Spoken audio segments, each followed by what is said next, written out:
Acelo. Assalamualaikum adik manis. Adik manis nak makan apa?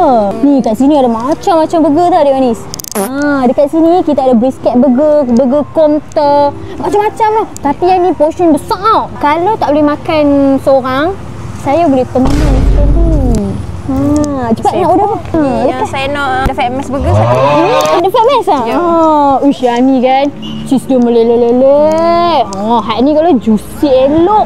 Nak yang ni lah? Okey, boleh. Jadi pesan. Janganlah marah-marah. Cepat, nak apa? Ada ni.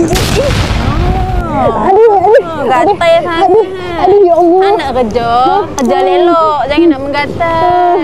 Kerja elok macam ni. Siapa bos hang? Mana report kat bos hang? Janganlah kerja report. elok lepas ni. Jangan nak menggatai. Siapa bos? Janganlah report kat bos saya. Bos siapa pula?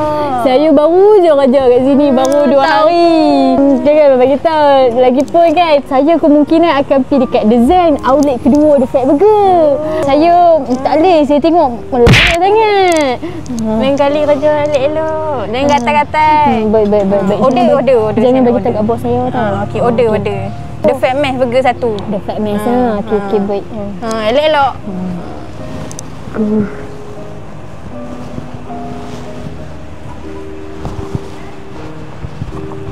Oi, Fat Mass satu.